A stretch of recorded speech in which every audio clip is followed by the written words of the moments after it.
My name is Sharon Sue, and I am a professor of Buddhism at Seattle University, and I am absolutely delighted and grateful to be here, offering today a mini lecture and practice in healing through mindfulness and yoga.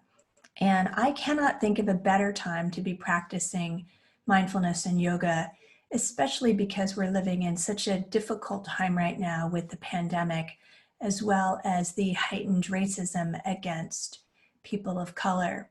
And so what I'd like to do today is begin with an overview of trauma, what it is, and some of the ways that mindfulness and yoga practice can help us begin to understand where trauma comes from, understand how it manifests in the body, and also learn different techniques for handling trauma and the triggers that trauma can sometimes bring up.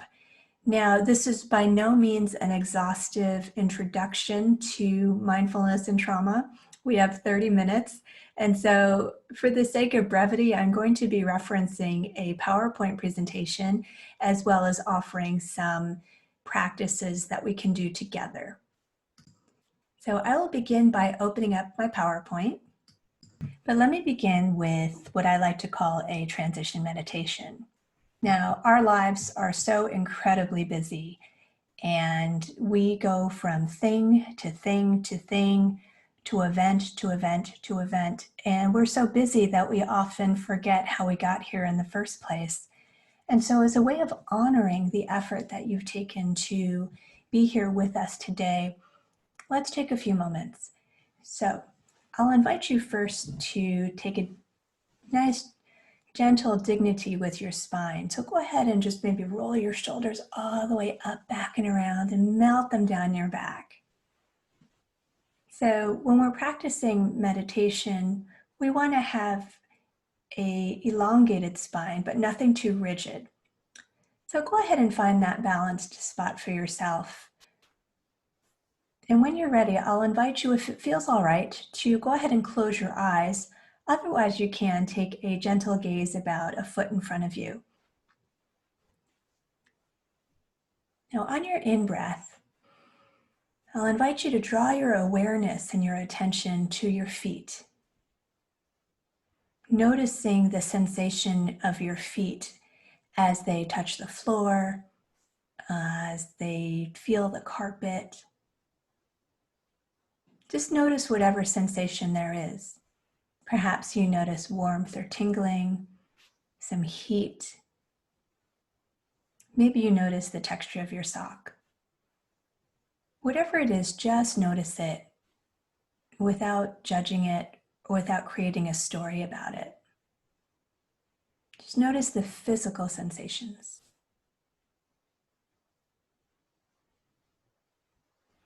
On your next in-breath, I'll invite you to draw your attention from your feet all the way up to the backs of your legs, noticing where your body makes contact with the surface of the chair, maybe your cushion.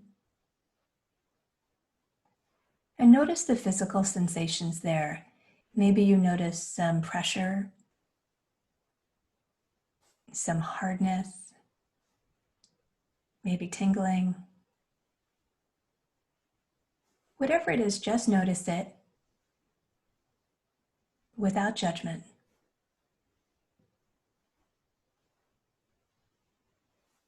On your next in-breath, I'll invite you to draw your attention to wherever it is in your body that you feel your breath.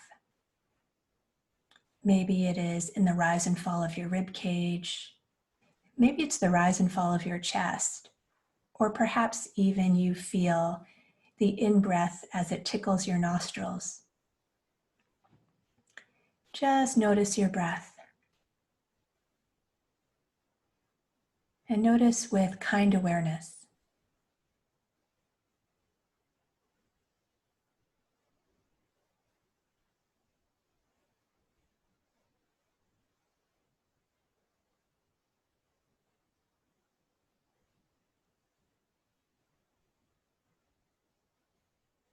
If you find that your mind has wandered off into thinking, don't worry about it. That's what minds do.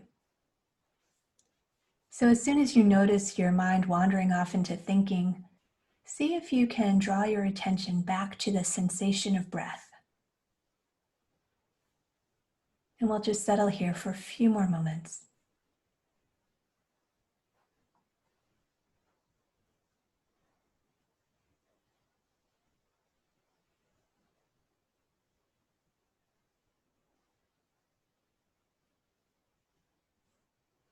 And we'll end this transition meditation in just a moment.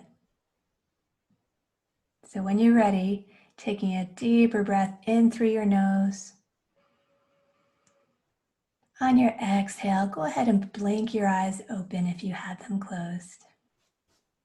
And feel free to make any movements or stretches that you need. Wonderful. Thank you so much for taking the time to practice that transition meditation. I find it very helpful to give us some pause during the day. So let me begin with my presentation today. My presentation is, of course, on healing trauma through mindfulness and yoga. So I really want to express my gratitude for all of you being here today. Now, I want to begin with this quote. This is such an important understanding of mindfulness that I have found to be incredibly valuable in all the work that I do. And so this is a quote from one of my meditation teachers. Awareness leads to choice, and choice leads to freedom. And right now, many of us are feeling a little oppressed these days. And as the feminist thinker Bell Hooks notes, being oppressed means the absence of choice. And if oppression is the absence of choice, and awareness is what gives us choice, then awareness is also directly connected to the experience of freedom in our bodies. And so awareness is something that we can cultivate through mindful practices such as breathing and yoga.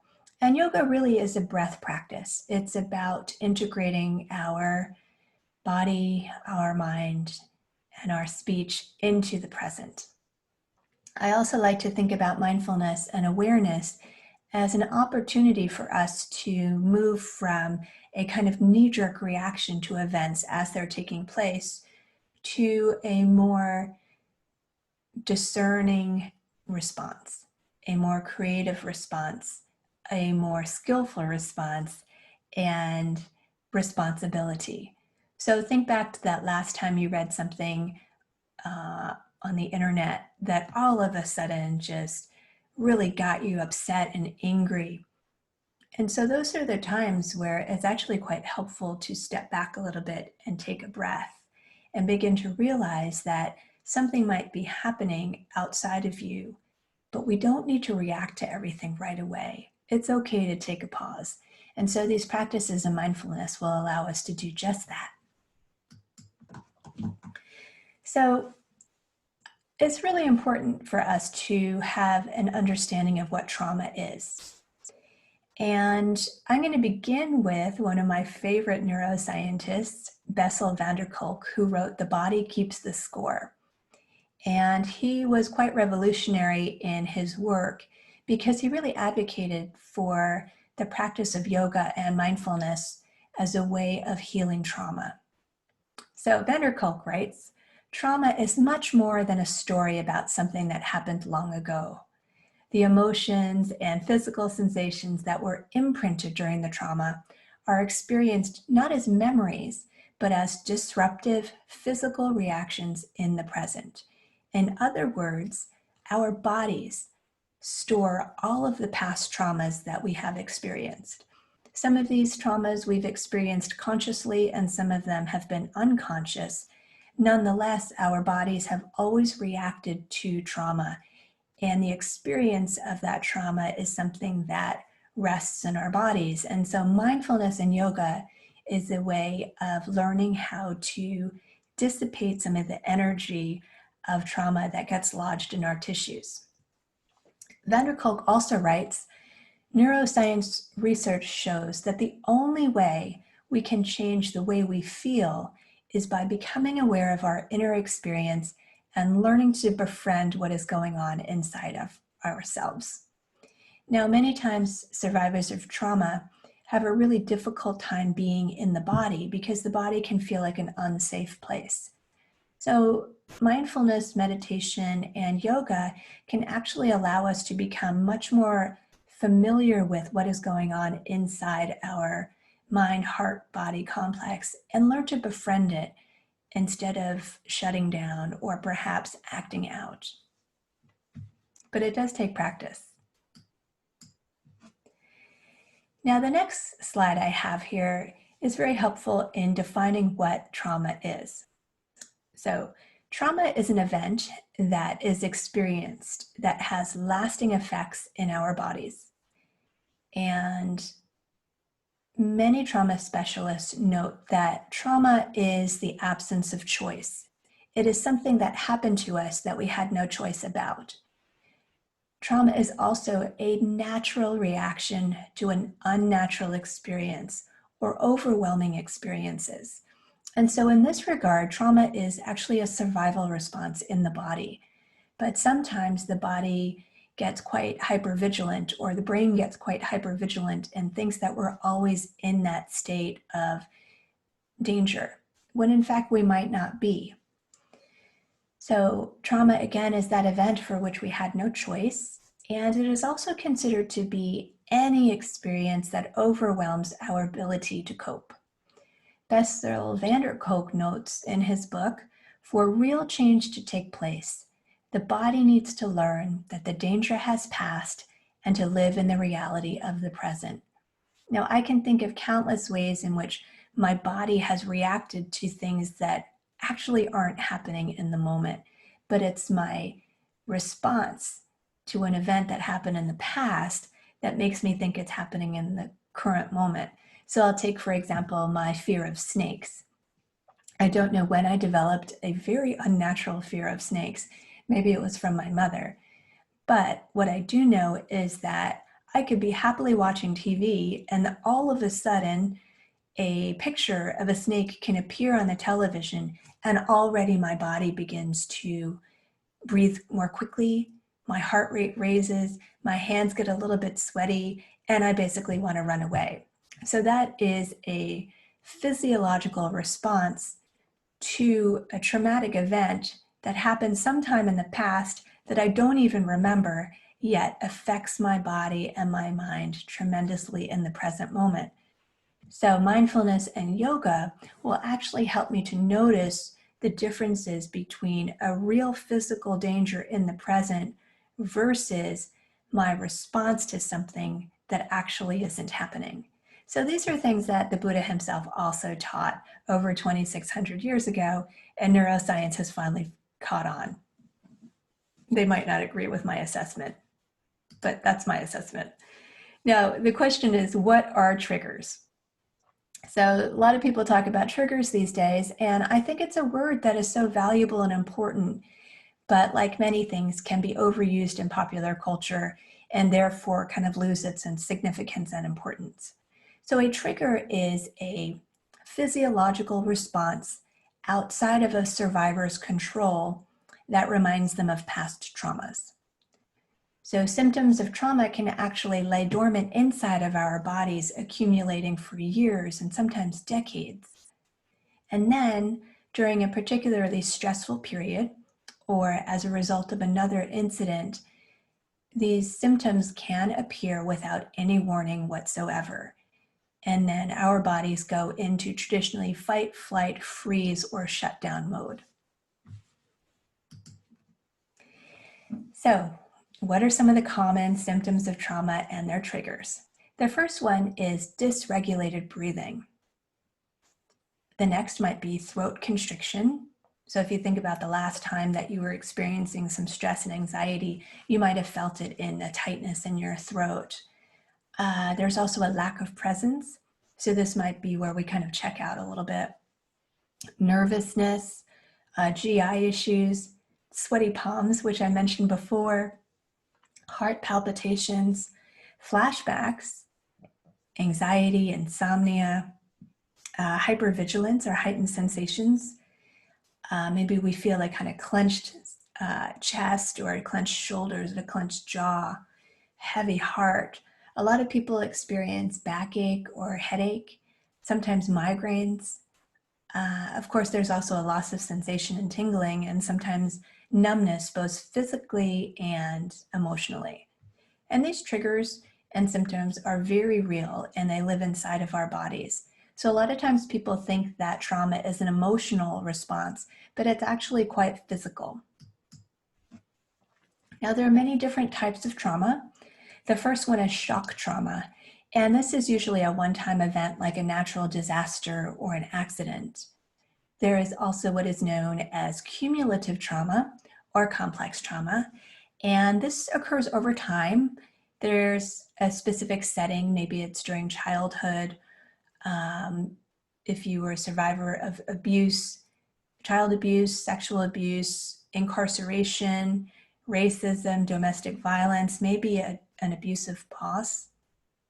There's also historical and intergenerational trauma, and this is experienced by entire communities, and it leaves emotional, psychological, and physical wounds, and these traumas change our DNA over the course of several generations. So examples of these, of course, include incarceration, slavery, genocide, forced relocation, poverty, as well as the destruction of cultural practices. And for many people of color, this is an experience that continues to live on in their bodies, but also is happening in the present moment. So in terms of trauma, there's usually what we like to call big T trauma. So this is a large scale event, as well as little t trauma, or what I like to call death by 1,000 paper cuts, such as microaggressions. And lately in the work of yoga and trauma-informed yoga, there's been a lot of attention paid to race-based trauma. And this is a very important thing for us to be exploring these days, especially given what's going on right now in our current climate. Now, why focus on trauma? Well, because we all have it. So studies in the West, in the US in particular, have shown that 70% of people experience at least one big T event in their lives. 30% of people experience 4 or more big T events. And the reality is that not everybody experiences PTSD or post-traumatic stress disorder and other forms of complex trauma, but 20% of people do.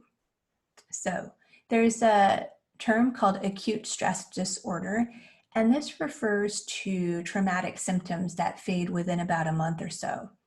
So it's very common for people who've experienced a car accident that was not debilitating, but they experience a car accident, and it might take a good month or so before their body learns to settle down when they get into a car to drive again. Now, PTSD and complex trauma symptoms actually continue through time, and they affect the brain and physical health. The thing I want to point out, though, is that post-traumatic stress disorder responses are normal survival responses to unusual events. And sometimes trauma survivors have a real difficult time distinguishing between past dangers and real dangers in the present. And this is something that science has shown that mindfulness can help us with. So the question remains, what is mindfulness? According to the Buddha, it is a skillful action. So paying attention to the interconnectedness between the mind and body. It is something that can increase our capacity to be with things that are uncomfortable. It allows us to understand the nature of thoughts and emotions. And we all know that sometimes we respond to things emotionally that are not actually happening, but we just think that somebody might have said something to us or about us, when in fact they didn't. Mindfulness is also beneficial to helping us recognize our habit patterns and conditioned behavior. Oftentimes we are responding to events and behaviors that happened long ago, but we're getting stuck. Mindfulness can also bring us into the present moment, and help bring us back into the body. Sometimes trauma survivors have a very difficult time finding safety in the body, but through mindfulness practice and yoga, we can learn to find a little bit of ease in the body. Now, trauma is an embodied experience, and it's something that mindfulness can really help illuminate. So it helps us to see when we're in what's known as the trauma vortex, when we're just getting more and more and more and more anxious about something, and our rational brain just goes offline. And so mindfulness helps us bring our rational brain, our neocortex, back online so that we can begin to see the differences between a real danger and an idea about a danger that's not actually present. So mindfulness also helps us develop inner resources that bring us back into the present moment, especially when a lot of us can get stuck in the past. And mindfulness will also help us know that our body right now is safe. Now, there are many benefits of practicing yoga as well, and I will sometime do a follow-up discussion on yoga. We don't have the time for that now, but just know in the future I will be doing something. But there are many benefits of practicing mindfulness and embodied things like yoga.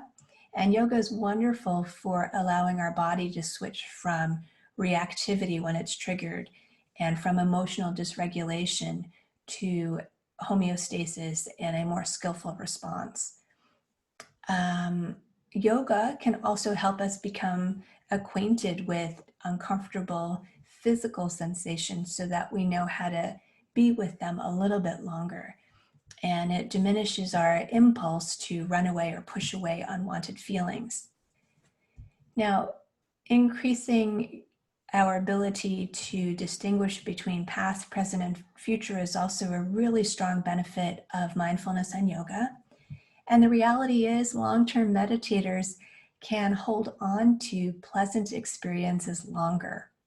That was a big light bulb moment for me when I recognized and learned that meditation can change and increase your ability to focus on pleasure and joy rather than on negative things.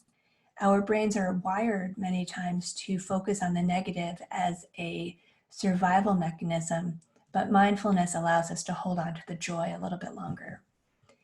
And of course, mindfulness and yoga can help us learn how to discern between real and present danger and past events. So I want to take a moment to share a few practices for healing, and so I'm going to stop my video.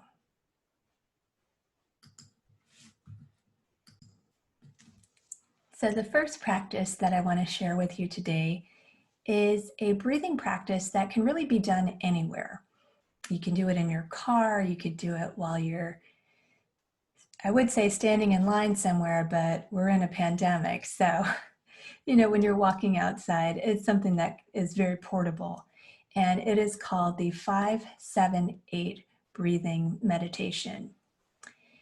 And this is a way of focusing on our breathing to help challenge habituated reactions that we might have to things. In other words, 5-7-8 breathing is a way of learning how to kick on our parasympathetic nervous system, that part of our body, the brilliance of the body that knows how to rest and digest after a difficult experience. And so what I want to do is invite you to come into a seated posture and just relax. It doesn't need to be overly rigid. Maybe your feet will be on the floor. You can place your hands in your lap if that feels comfortable. And I'll invite you to close your eyes if that feels good, or you can take a gentle gaze, again, about a foot in front of you. So here are your instructions first. So we're going to breathe in for a count of 5. Now remember, this is not 5 seconds, but a count of 5 according to the rhythm of your own body. A lot of times people think we're counting seconds and then they run out of breath and then they get really stressed out. That's not what we're doing here. So we might breathe in for a count of 5, like 1, 2, 3, 4, 5. And then we're going to hold that breath for a count of 7. So 7, 6, 5, 4, 3, 2, 1, and then exhale to a count of 8. So you can actually silently say these numbers to yourself or envision them in your mind. So let's begin the 5, 7, 8 breathing. So breathe in for a count of 5. We're going to hold for 7. And exhale for a count of 8. Inhale for 5 counts. Hold for 7. And exhale for 8. So I want you to continue this and really focus on your own rhythm. Just remembering the 5, 7, 8 count.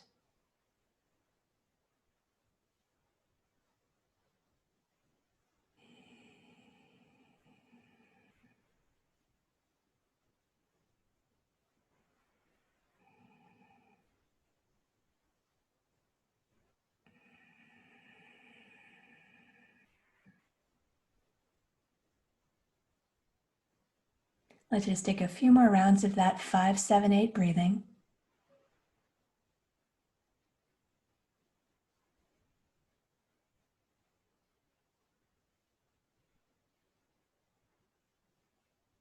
And let's do one more round.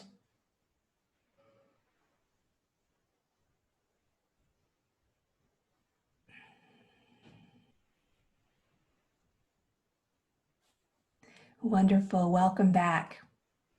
So again, the 5, 7, 8 breathing is a very simple breath practice that we can bring along anywhere we go. And it really is a way of calming down our nervous system. And so I really encourage you to practice it. If you found that you were running out of breath, don't worry, that happens to everybody when they first try. You just need to continue to practice and find a rhythm and a way of counting that makes sense for your body. Each of us has a very unique body, and each of us breathes in a very different way. So I want you to honor your body as you do the 5, 7, 8 breathing method and see if it works. It may or may not work. Most of the time it does. Most of my students really enjoy this practice because it does give them a sense of empowerment to be able to help tune in to their own bodies and begin to relax a little bit. This last meditation practice that I'm going to offer you is called the Compassionate Touch Meditation. And this is a meditation that can help you connect to your body in a way that is kind and caring. We need a lot of compassion, not only for others, but also for ourselves. So please sit comfortably with your eyes closed if that feels good for you and comfortable for you. And spend a few moments coming into that comfortable position, that comfortable posture. And just begin to take a few deep breaths in and out.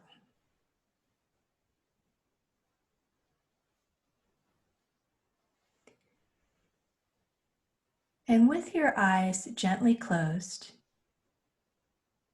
bring your attention to your hands, noticing whatever they are touching, noticing the sensation there.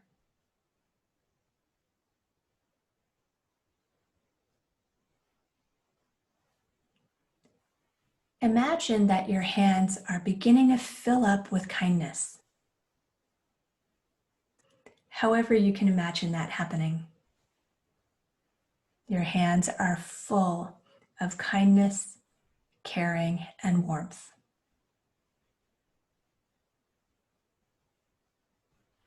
Now lift one hand and place it on the opposite arm. A gentle touch, a caring touch. Just notice what this feels like, this physical sensation of touch. And notice your reaction. Notice any thoughts that are passing through your mind. and just touching with kindness.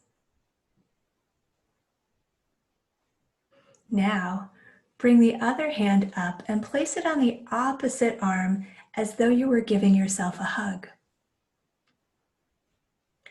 You might want to shift your arms up or maybe wrap them around your shoulders.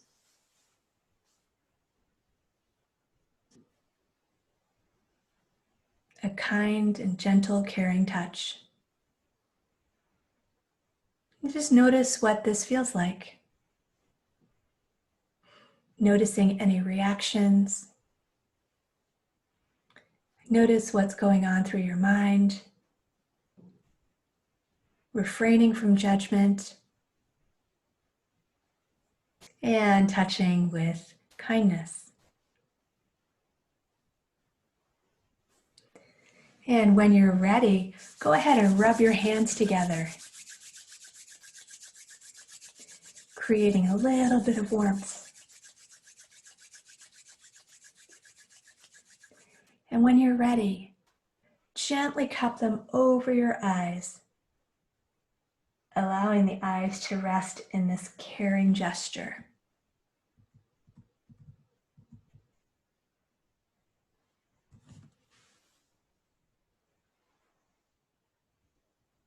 And when you're ready, go ahead and place your hands on your thighs, gently placing them wherever feels comfortable.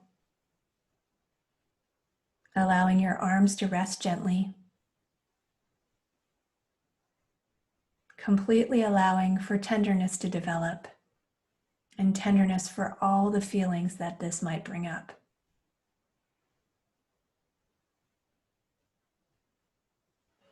And slowly move your hands to your abdomen. Just resting with the abdominal wall as it rises and falls with your breath.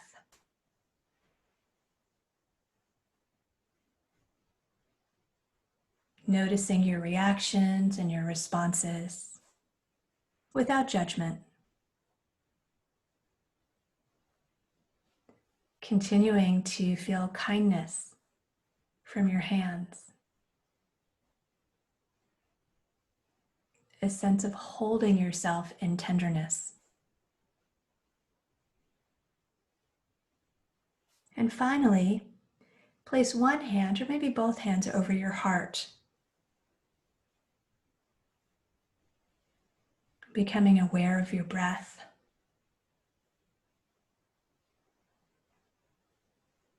Feeling the caring quality of your heart. And letting that come through to your hands. Letting all thoughts come and go. Come and go. Coming back to a sense of tenderness and care.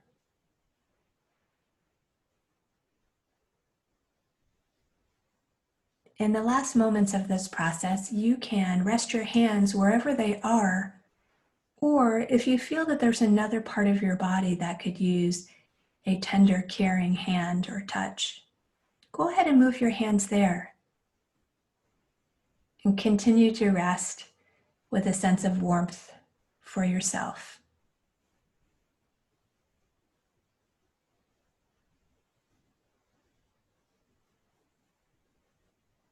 And when you're ready, gently open your eyes.